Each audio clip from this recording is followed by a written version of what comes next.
एक ऐसे नौजवान की दास्तान हैरत जो जोश इंतकाम में दीवाना हो गया था। तो आइए कहानी का आगाज करते हैं। सर्द अंधेरी रात थी। आसमान को स्याह रंग के बादलों ने ढांप रखा था। किसी भी वक्त बारिश होने का इम्कान था।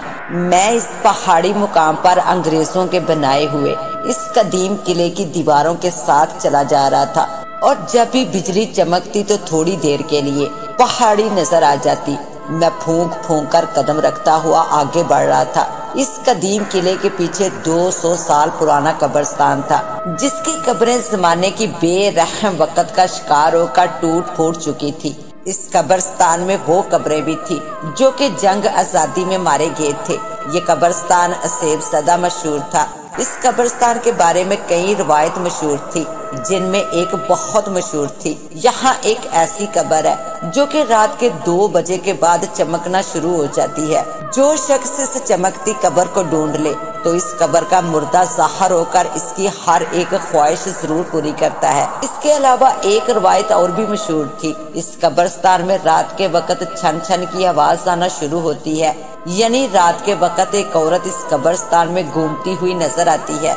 अगर वो औरत किसी भी इंसान को नजर आ जाए तो वो औरत इस आदमी का सारा खून पी लेती है।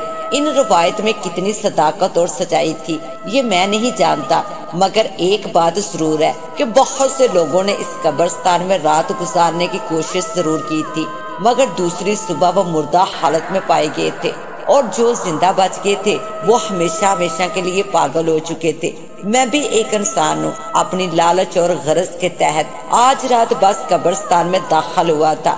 दास्तान में आगे बढ़ने से पहले मुझे अपना पस मंजर आप तक जरूर पहुँचाना चाहिए कि वो क्या हालात थे जिसकी वजह से मैं इस कदर खतरनाक काम के लिए राजी हुआ था। तो आइए मेरी कहानी मेरी जुबानी सुनिए।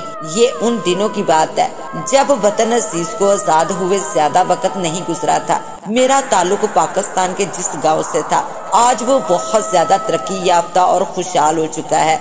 गांव का ज्यादातर तबका मजदूर था, जिनकी जिंदगी का मकसद वडेरों और जगीरदारों की चाकरी करना था, और सिर्फ पेट के तंदूर को भरना, और फिर वक्त आने पर कब्र में पैर पसार कर सो जाना।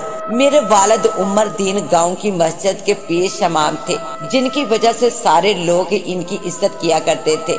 हम 2 भाई थे। मेरा बड़ा भाई उमैर मुझसे 2 साल बड़ा था, और मेरी सेहत और काठी ऐसी थी कि मैं अपनी उम्र से छोटा नजर आता था। इसी सबब मैं मोहल्ले के सारे आवारा लड़कों का लीडर भी था। वैसे तो मेरा भाई मेरे वालिद साहब के नक्शे कदम पर चलता, 5 गाना नमाज़ें पढ़ता, अपनी पढ़ाई पर ध्यान और फालतू वक्त में दीन की बातें और मसाइल सीखने में लगाना।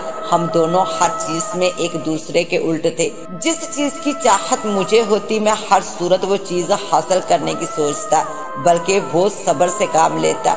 वो मिजाज का धीमा और मैं गुस्से का तेज था। वो मस्जिद जाने वाला और मैं मस्जिद से भागने वाला था। वाला साहब मुझे समझा कर थक जाते, मगर मैं बाज न आता। यूँ तो मोहल्ले के तमाम लड़के मेरे दोस्त थे, लेकिन एक लड़का मेरा सबसे अच्छा दोस्त था, जिसका नाम करमदीन था। करमदीन उम्र में मुझसे बड़ा और तेज था। गांव के सब लोग मुझे नापसंद करते थे, लेकिन क्योंकि मैं इमाम का बेटा था, इसलिए हर कोई समझाता रहता कि आवारा लड़कों की संगत छोड़ दो। करमदीन की बातें अयारी से भरपूर होती थी, और जब वो बोलता तो मैं हैरान रह जाता। करमदीन बहुत जीदार और नडार था। एक रोज हम नहर के पास बैठे बातें कर रहे थे। यार करमू, एक बात तो बता, मैंने बीड़ी का कश लेकर पूछा। पूछ मेरे राजा, वो बीड़ी के सुरूर में बोला। यार ये जो बातें तू करता है कहाँ से सीखी है तूने? मोहब्बत की यूनिवर्सिटी से। वो किसी आलम व फाजल उस्ताद की तरह बोला। मोहब्बत की यूनिवर्सिटी से? तेरी बातें मेरी समझ में नहीं आती। मैंने चिढ़कर कहा, अभी तू नहीं समझेगा, क्योंकि दूध के दांत जो नहीं टूटे तेरे। वो हंसकर बोला, तू ये गोल मोल बातें मेरे साथ मत किया कर। मैंने गुस्से से कहा। मेरे इस तरह गुस्सा करने पर वो हंस पड़ा। कल तू तैयार रहना, तुझे कल ऐसी जगह ले चलूंगा जहाँ तुझे हर बात की समझ आ जाएगी। कहाँ ले जाएगा मुझे? मैंने भी तजस्सुस भरे लहजे में बोला। समंदर में जहाँ बड़े बड़े डूब जाते हैं। बात बिल्कुल ही मेरे पल्ले नहीं पड़ी थी। मैं बस सर हिलाकर रह गया। तू परेशान ना हो, जब कल तू चलेगा तो तुझे पता चलेगा कि मोहब्बत की यूनिवर्सिटी क्या होती है। अच्छा, मैंने सर हिलाकर कहा। थोड़ी देर तक मैं और करमू साथ रहे और फिर वो अपने घर चला गया। उस रोज मौसम बेहद सुहाना था। शाम के 4 बज चुके थे। करमू के जाने के बाद मैं खेतों के रास्ते से होता हुआ अपने घर की तरफ जाने लगा। अभी मैं थोड़ी ही दूर गया हूँगा कि मैंने इसे देखा, जिसे देखकर हमेशा मेरे दिल की धड़कन तेज हो जाती थी। बानो जिसकी हर अदा में मस्ती थी और चाल में अल्लड़पन था। इसकी मस्त जवानी मुझ समेत बहुत नौजवानों के दिल पर तीर चलाती थी। इसे देखकर मुझे हमेशा एक ही गाना याद आता, 14वीं का चांद हो या आफ्ताब हो, जो भी हो खुदा की कसम लाजवाब हो। मुझे आता देखकर वो रुक गई और दोनों हाथ कमर पर रखकर बोली, कहाँ से आ रहा लफंडर? तेरे लिए दूध की नहर खोदने गया था। और वैसे भी गुलाबी रंग का लाचा और कुर्ता बहुत खूबसूरत लगता है तुझ पर। मेरी बात सुनकर इसकी गजाली आंखों से जैसे आग बरसने लगी। तू बहुत बेशर्म है। अगर तेरे अब्बा को पता लगा ना तो तेरी कब्र मस्जिद के बाहर ही बनेगी। और मुझसे ऐसी बातें मत किया कर, बदतमीज कहीं का। क्या करूं, तुझको देखता हूं तो दिल बदतमीज हो ही जाता है। मैंने डिटाई से कहा, बेहया आवारा, मैं बताऊंगी अब्बा को। इतना कहकर वो बड़बड़ाती हुई आगे बढ़ गई और मैं भी बेशर्मों की तरह हंसता हुआ आगे निकल गया। घर में दाखिल हुआ तो अब्बा सेहन में असर के लिए वजू फरमा रहे थे। आगे आवारागर्दी करके अब्बा वजू करके तौलिए से मुंह पूंछते हुए बोले। मैंने अब्बा की किसी बात का कोई जवाब न दिया। तुम जोहर के वक्त से गायब हो, ना नमाज में थे और ना ही दरस में। तुम क्यों भूल जाते हो कि तुम मस्जिद के इमाम के बेटे हो? जवाब दो मुझे। इनका लहजा सख्त था। मुझसे कोई जवाब बन नहीं रहा था कि इसी लम्हे दरवाजा खुला और मेरा भाई उमैर घर में दाखिल हुआ। इसने हाथ में एक थैला पकड़ रखा था, इसमें सब्जी थी। अब्बा और मुझे देखकर वो फौरन से बेशतर समझ गया कि क्या मामला है। अब्बा जी, ये मास्टर साहब के घर पर था। मैंने इससे कहा था कि चला जाए, 2 दिन बाद रियाजी का पर्चा है। उमैर ने बात बनाते हुए झूठ बोला। अब्बा ने चंद लम्हे तक इसकी तरफ और मेरी तरफ देखा, फिर उमैर की तरफ देखकर बोले, तुम्हारी मर्जी बेटे, मगर ये सुधरने वाला नहीं। उमैर ने कोई जवाब नहीं दिया और सर झुका दिया। जमात में सिर्फ 10 मिनट है, तुम दोनों वजू करके आना, मस्जिद में पानी नहीं है। अब्बा ये कहते हुए घर से बाहर निकल गए। नमाज असर कब खत्म हुई पता ही न चला। लोगों का तो पता नहीं, लेकिन मैं बस टकरे मारता रहा और नमाज पूरी हो गई। इस रब की बारगाह में खड़े होने के बाद मेरे ज़हन में सिर्फ दुनिया और दुनिया के ख्यालात थे। मैं यही सोच रहा था कि नमाज खत्म हो और मैं भाग जाऊं। चनाचा उमैर से नजर बचाकर मैं बाहर आ गया। मस्जिद से बाहर निकलते ही मेरी सारी कैफियतों को सुकून मिल गया। मस्जिद से थोड़ी ही दूर गया होऊंगा कि मुझे करमू आता दिखाई दिया। मैंने करमू को आवाज दी तो वो रुक गया। कहाँ जा रहा है इतनी जल्दी? मैंने इससे पूछा। अबे तुझे ढूंढ रहा था। क्यों? मैंने सर हिलाकर पूछा। मैं वहाँ जा रहा हूँ जहाँ दिन सोते और रातें जागती हैं। करमू बीड़ी सुलगाते हुए बोला। क्या मतलब है तेरा? अबे उल्लू, मैं मीना बाई के कोठे पर जा रहा हूँ, चलता है तो चल। मैंने तुझे कहा था ना कि मोहब्बत की यूनिवर्सिटी दिखाऊंगा। नहीं अब्बा बहुत मारेंगे, मैंने खौफजदा लहजे में कहा। अबे मर्द बन। अगर मगर कुछ नहीं। तू अमीना की बेटी नरगिस को एक दफा नाचते देख ले। वो इंतहाई बाजारी लहजे में बाईं आंख दबाते हुए बोला। वो एक अजीबो गरीब दुनिया थी, ऐसा बाजार जिसे मैं पहली बार देख रहा था। ये जगह मेरे लिए हैरत अंगेज थी। मैं आंखें फाड़े वो सब देख रहा था। मुझ पर एक मदहोशी का आलम सवार था। बहुत से लोग पहले से बैठे थे, सबके मुंह पान से भरे हुए थे। मैंने देखा कि एक बहुत ही हसीन लड़की जिसके पैरों में घुंघरू बंधे थे, वो तबले की ताप पर अपना बदन थरकाती थी। ऐसा होश रहा नजारा मैंने पहले कभी न देखा था। मैं इसकी मासूम सूरत तकता रहा। उसी वक्त मेरी आंखों के सामने एक धमाका सा हुआ। मुझे ऐसा लगा कि नरगिस की जगह बानो मौजूद है। नरगिस में मुझे बानो नजर आ रही थी। मैंने देखा कि करमू ने जेब से बहुत से नोट निकालकर मेरे सामने फैला दिए। नरगिस से शर्माती हुई मेरे सामने बैठ गई। मैं क्या करूं करमू, मुझे हर जगह वही दिखाई देती है। मैंने बेबसी से कहा। अबे देवदास की औलाद। अभी वो मजीद कुछ कहता कि नरगिस किसी बिजली की तरह मेरी तरफ आई और मेरा हाथ पकड़ लिया। इसका हाथ पकड़ना ही था कि मेरे पूरे जिस्म में 1000 वोल्ट का करंट दौड़ गया। शर्म से मेरी गर्दन झुक गई और मैं सटपटा गया। फिर जहमत कीजिएगा। इसका लहजा बड़ा ही दिलकश था। क्यों, मैंने घबराकर पूछा। वो इसलिए कि आप मुझे अच्छे लगे हैं।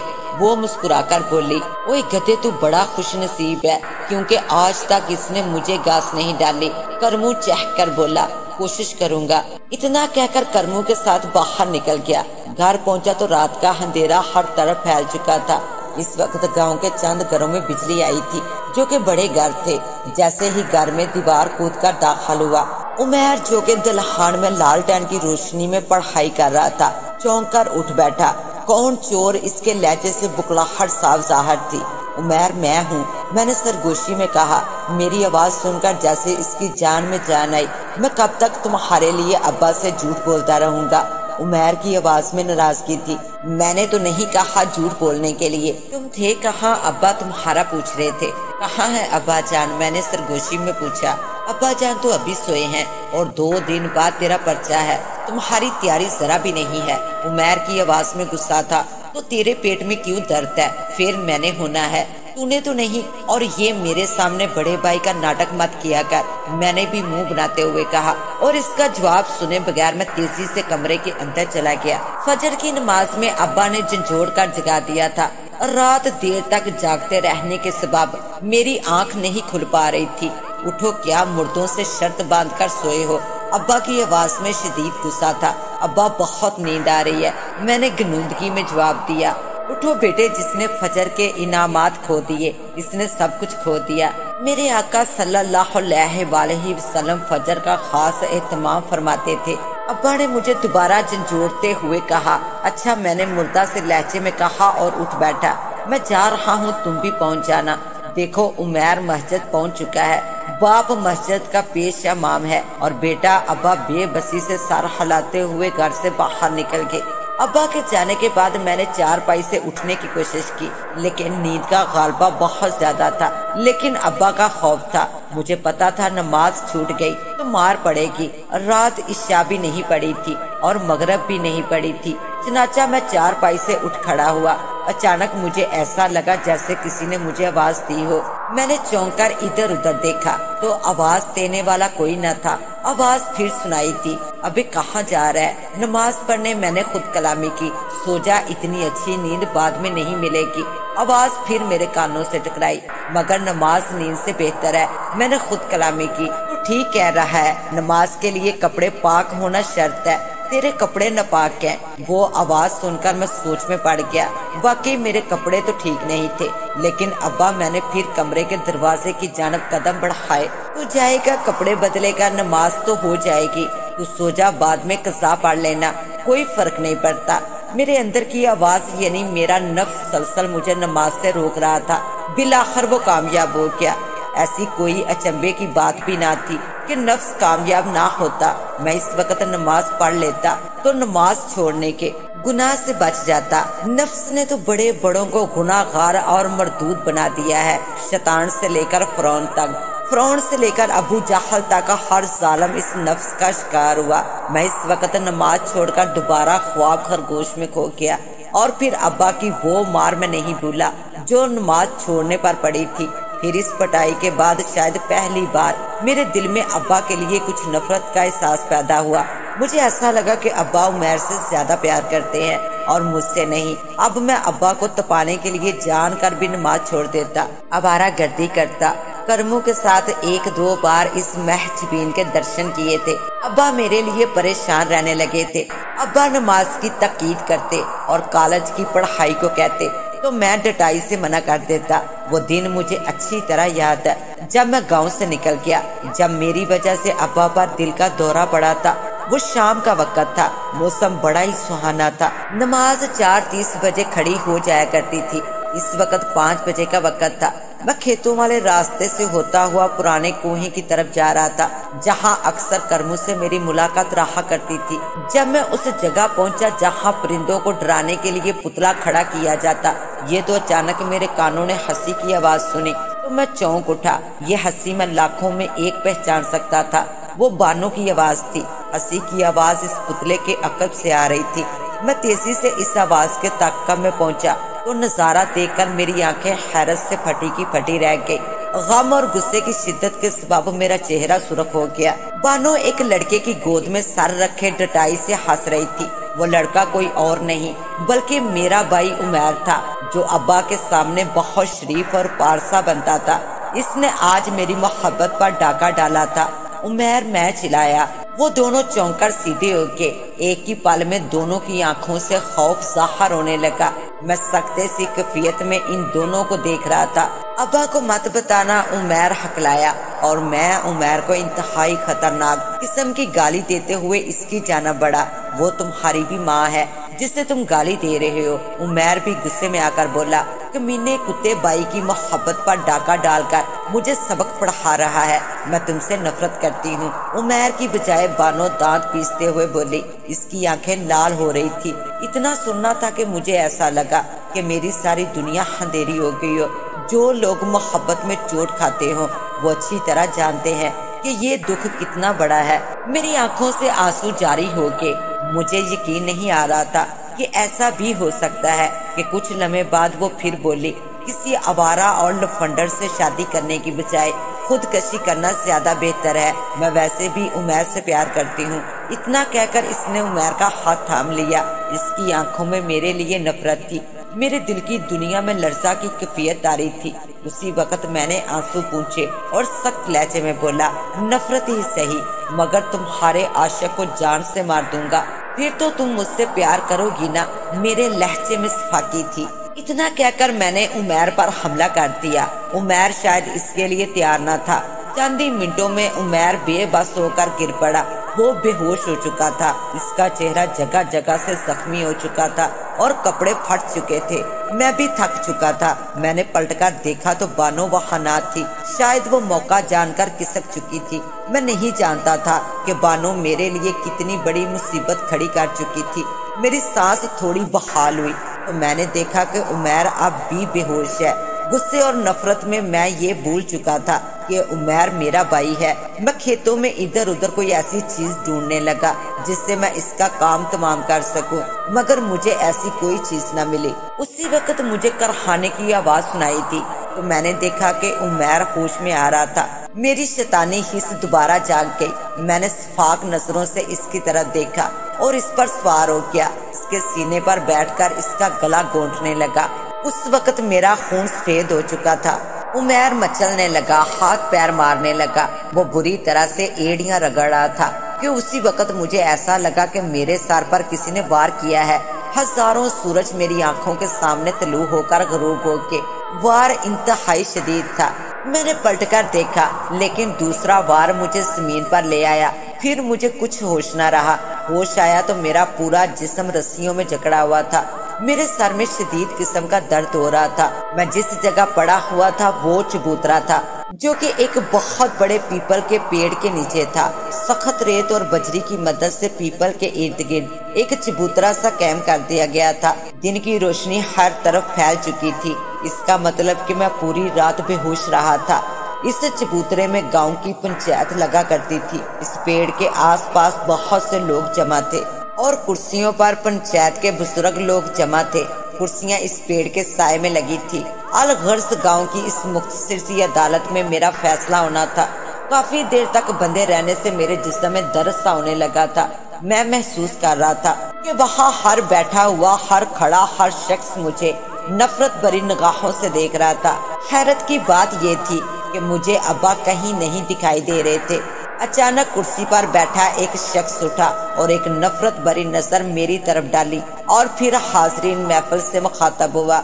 ये जो शख्स यहाँ बंधा हुआ है ये हमारे इमाम साहब का बेटा है। इसने नहायत जलील और शर्मनाक हरकत की। चौधरी साहब की इकलौती बेटी पर मुजरमाना हमला किया। इसको बेइज्जत करना चाहा। बचाने वाले उमैर को जान से मारने की कोशिश की। अगर उमैर वहाँ ना आ जाता तो ये अपने नापाक मकसद में कामयाब हो जाता। इसकी वजह से बेचारे इमाम साहब इस जलील की हरकतों को सुनकर अल्लाह को प्यारे होके और उमैर जख्मी हालत में चौधरी साहब के घर पर है। इतना कहकर वो शख्स खामोश हो गया। तमाम हाजरीन की निगाहों से गम व गुस्सा दिखाई देने लगा। इन इल्जामात को सुनकर मैं हैरतज़दा रह गया। मैं बानो की इज्जत पर हाथ नहीं डाला था। हाँ, मैंने उमैर पर जरूर हमला किया था। ये खबर मेरे लिए किसी अफसोस से कम ना थी। अब्बा इस दुनिया में नहीं रहे थे। मेरी आंखों से आज खुद आंसू बहने लगे थे। कुछ भी था, वो मेरे वालिद थे जो हर वक्त मेरे लिए फिक्रमंद रहते थे। मैं कुछ कहना ही चाहता था कि मेरी जुबान जैसे रुक गई। गम का एक बड़ा बोझ मेरे पर था। मेरे चेहरे पर तकलीफ, गम व करब के आसार थे। तुम्हें कुछ कहना है? पंचायत का एक शख्स कुर्सी से उठकर मेरे पास आकर बोला। कुछ नहीं मेरे अब्बा, मैं करहाया, इन्हें दफना दिया आज सुबह फजर में। यह खबर मेरे लिए किसी बम से कम न थी। जालिमों ने मुझे मेरे बाप का चेहरा भी नहीं देखने दिया था। मेरी इस हालत की जिम्मेदार बानो थी, चौधरी था, उमैर था। मैंने दिल में एक बहुत बड़ी कसम खाई कि मैं इनसे इंतकाम जरूर लूंगा। पंचायत ने तमाम शहादतों के पेशे नजर मुझे इंतहाई सख्त सजा सुनाई। अगर मुझ पर उमैर पर हमला करने का इल्जाम होता तो दुख ना होता, मगर बानो की इज्जत पर हमला करने के इल्जाम में, वो इल्जाम जो कि झूठ और बदनिश्ती पर मनफी था, मुझे गांव से निकाल दिया गया। खाली हाथ 2 जोड़े कपड़ों में मैं गांव से जाते वक्त एक बार अपने वालिद की कब्र से लिपट कर रोना चाहता था, मगर मुझे इसकी इजाजत ना दी गई। लेकिन इन तमाम बातों के बावजूद मेरे दिल में इंतकाम का चिराग जरूर रोशन हो चुका था, जो कि अब सिर्फ और सिर्फ उमैर और बानो के खून से बुझ सकता था। मैं रेलवे प्लेटफार्म पर बैठा रेल आने का इंतजार कर रहा था। ना मेरी जेब में पैसे थे, मुझे भूख भी सता रही थी। उसी वक्त मुझे करमू आता दिखाई दिया, जो सीधा मेरी तरफ आ रहा था। करमू आते ही मखसूस अंदाज में मुस्कुराया और बोला, कैसा है तू? ठीक हूँ, तू सुना? मैंने फीकी सी मुस्कुराहट से कहा। तेरे साथ बहुत बुरा हुआ दोस्त। मुझे यकीन है बानो ने तुझे फंसाया है। हाँ, मैं जानता हूँ, लेकिन मैं वापिस आऊंगा बदला लेने एक दिन। मेरी आंखों में एक अज़म था। मैं जानता था जो मैं ठान लेता हूँ करके रहता हूँ। ये कुछ पैसे हैं, बड़ी ताकत है इनमें, तू रख ले, तेरे काम आएंगे। करमू ने पैसे मेरी जेब में डाल दिए। मैंने पैसों का मना नहीं किया और रेल में चढ़ गया। मैंने जिंदगी में पहली बार घर से बाहर कदम निकाला था। रेल के सफर में सारे मुसाफिर भी अजनबी थे। मुझे एक एक करके सारे के सारे वाकयात मेरी निगाहों के सामने घूमने लगे। अब्बा का चेहरा, कभी उमैर का चेहरा, कभी गांव के सारे दोस्त मेरी निगाहों के सामने एक एक करके आ गए।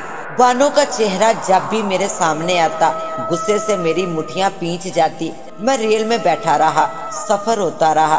फिर मेरी ट्रेन एक बड़े शहर के प्लेटफार्म पर जा लगी। स्टेशन से उतरते ही इस शहर की रौनक देखकर मैं दंग रह गया। तेजी से भागती गाड़ियां, भागते हुए इंसान देखता हुआ आगे बढ़ने लगा। स्टेशन से मीलों दूर तक साइन बोर्ड पड़ता, बसों और ट्रालों का शोर सुनता हुआ बड़ी बड़ी दुकानों में रखे हुए सामानों को देखता हुआ आगे बढ़ने लगा। मैं चल चल कर थक गया था, लेकिन रास्ता ही खत्म ना होता था। मेरे पैर दुखने लगे थे। नया शहर देखने का तजस्सुस दूसरे मसलों की वजह से मंद पड़ गया था। भूख भी लग रही थी। कहीं 2 घड़ी बैठकर आराम करने को भी दिल करता था। भूख का मसला मैंने इस तरह हल किया कि एक रेडी पर दाल चावल खाए और पानी पीकर अल्लाह का शुक्र अदा किया। जल्दी मुझे अंदाजा हो गया कि इंसानों के इस जंगल में कोई हमदर्द नहीं। मैं क्या करूं, कहाँ जाऊं? रहने को सर छुपाने का कोई ठिकाना ना था। इसके आगे हाथ फैलाऊं, मुझे अपना गांव याद आने लगा था। गांव में तो सर शाम जिंदगी सो जाती है, लेकिन शहर 10 या 11 बजे तक जागता है। मुझे इस बात की फिक्र होने लगी कि बाकी पैसे खत्म हो गए तो क्या होगा। इसलिए मुझे शदीद किस्म की परेशानी होने लगी थी। चनाचा सिर्फ और सिर्फ नौकरी के सिवा कोई और रास्ता ना था। पाकिस्तान का इब्तदाई जमाना था, रियासत के अपने मसाइल थे। चनाचा हसूल रोजगार मेरे लिए इतना आसान न था जितना मैं समझ रहा था। चनाचा मैंने इस शहर की बड़ी बड़ी दुकानों में जाकर नौकरी हासिल करने का फैसला कर लिया। कई बड़ी दुकानें नजर आई, मगर इन दुकानों में अंदर जाने की हिम्मत ना हुई। आखिर एक दुकान के सामने आकर मैं रुक गया। काफी देर तक मैं इस दुकान के सामने खड़ा रहा। जब सारे गाहक चले गए तो मैं डरते डरते दुकान के अंदर दाखिल हुआ। जी फरमाइए, काउंटर के पीछे खड़े एक शख्स ने मेरा हुलिया देकर पूछा। इस शख्स के अंदाज से मैं घबरा गया। मेरे चेहरे पर घबराहट देखकर वो शख्स समझ गया कि ये कोई जरूर बेकारी है, जाओ भाई कोई और घर देखो, इतने हटे कटे होकर भीख मांगते हो, शर्म नहीं आती तुम्हें? वो शख्स सख्त लहजे में बोला, मैं बेकारी नहीं हूँ, मैंने ऊंची आवाज में कहा। तो फिर क्या हो? जाओ बाबा निकलो यहाँ से, वरना मैं पुलिस को बुलाता हूँ। इसका लहजा सख्त था। वो अपने काम में मसरूफ हो गया। मैं चंद लम्हे ठहर कर वहाँ से चला गया। पहली जगह नाकामी हुई, फिर मैंने हिम्मत करके कई दुकानों में कोशिश की, मगर हर जगह नाकामी हुई। कोई जमानत मांगता, कोई धक्के देकर निकाल देता। 2 दिन बाद मेरी हालत बदतर हो चुकी थी। इतने बड़े शहर में ना तो सर छुपाने का ठिकाना था, ना ही पेट भरने के लिए रोटी, चनाचा रात गुजारने के लिए रेलवे वेटिंग रूम में ही मुनासिब था। मेरे सारे पैसे खत्म हो चुके थे। पिछले 24 घंटे से मैंने कुछ नहीं खाया था और ना ही पानी तक पिया था। चनाचा मेरा सर बुरी तरह से चकराने लगा था। रेलवे वेटिंग रूम तक जाने के लिए मैं थोड़ा ही चला होऊंगा कि बीच सड़क पर मेरा सर चकराने लगा। शायद नकाहत के सबब ऐसा था। शाम के साए रात में तब्दील हो रहे थे। उसी वक्त मेरी आंखें तेज रोशनी से चकरा गई। कोई कार करीब आ रही थी। कार के हॉर्न मुझे बीच सड़क से हटने का इशारा दिए जा रहे थे, लेकिन मेरी हिम्मत ना हो पा रही थी। सर बुरी तरह से चकरा रहा था। फिर मैं बेहोश होकर गिर पड़ा। आंख खुली तो मैंने खुद को एक नहायती अलीशान किस्म के बेड पर पाया। एक नर्स के कपड़े पहने एक औरत मेरे सामने थी और वो इंजेक्शन तैयार कर रही थी। मैंने उठने की कोशिश की तो वो यकदम बोल पड़ी, आप लेटे रहिए, नहीं तो आपकी नकाहत बढ़ जाएगी। मैं आपको ताकत का इंजेक्शन लगा दूं। इसके होंठों पर नहायत मेहरबान मुस्कुराहट थी। इंजेक्शन देने के दौरान वो मुसलसल मुझे देखकर मुस्कुराती रही। थोड़ी देर के बाद वो अपना काम मुकम्मल करके चली गई। मैंने वहीं से बैठे बैठे कमरे का जायजा लिया। कमरा वाकई बहुत खूबसूरत और बड़ा था। जितना बड़ा ये कमरा था, उतना बड़ा गांव में हमारा घर था। चारों तरफ दीवारों पर खूबसूरत औरतों की तस्वीरें लगी थी। मैं नहीं जानता था कि मुझे यहाँ कौन लाया था, लेकिन जो भी था मेरा हमदर्द और मोहसन था। कुछ ही लम्हे गुजरे होंगे कि मुझे दरवाजा खोलने की आवाज सुनाई दी। मैं सीधा होकर बैठ गया। आने वाला एक वेटर था जिसने एक ट्राली संभाल रखी थी, जिसमें खाने पीने की चीजें मौजूद थी। ट्राली ऊपर से नीचे तक खाने की चीजों से भरी थी। वेटर ट्राली छोड़कर चला गया। खाने से अच्छी तरह सैर हो जाने के बाद मुझे नींद आने लगी थी। इतना उम्दा खाना मैंने पहली बार खाया था। जो भी मेरा मेजबान था वो वाकई बेहद रहम दिल इंसान था। मैं सोने की तैयारी कर रहा था कि मुझे दोबारा कदमों की आहट सुनाई दी। मैंने देखा कमरे में दाखिल होने वाला शख्स एक अंग्रेज था। इसकी उम्र 60-65 साल के दरमियान थी। इस शख्स के सारे बाल सफेद थे, जबकि दाढ़ी के बाल काले। शायद इसने दाढ़ी पर रंग लगाया हुआ था। इसने जिस्म पर नहायत खूबसूरत सूट जेब तन कर रखा था। इसकी आंखें छोटी छोटी और नहायत चमकदार थी। छोटे कद के सबब वो नहायत अजीब लग रहा था। तुमने खाना ठीक से खाया? इसने खाली प्लेटों की तरफ देखकर नहायत साफ सुथरी उर्दू में कहा। जी बहुत मेहरबानी। मैं इसके अलावा और क्या कह सकता था? मेरा नाम फ्रैंक है। तुम मेरी गाड़ी से टकराए थे और तुम्हारी हालत से अंदाजा हो रहा था कि भूखे भी और बेआसरा भी हो। जी बिल्कुल, मैंने 2 दिन से कुछ नहीं खाया था। फिर मैंने इसे अपनी कहानी सुनानी शुरू कर दी। मेरी कहानी के दौरान वो बिल्कुल ही खामोश रहा। जब मैं खामोश हुआ तो वो मुस्कुरा कर बोला, तो कुछ सीखा तुमने अपनी दास्तान से? इसका अंदाज बड़ा ही अजीब था। मैं समझा नहीं। मैं तुम्हें समझाता हूँ। मैं फ्रैंक 1940 में हिंदुस्तान में दाखिल हुआ। जानते हो क्यों? वो छोटे छोटे दीदे घुमाता हुआ बोला। नहीं, मैंने बेवकूफों की तरह कहा। हिंदुस्तान शुरू से ही मुझे पुर असरार लगता था।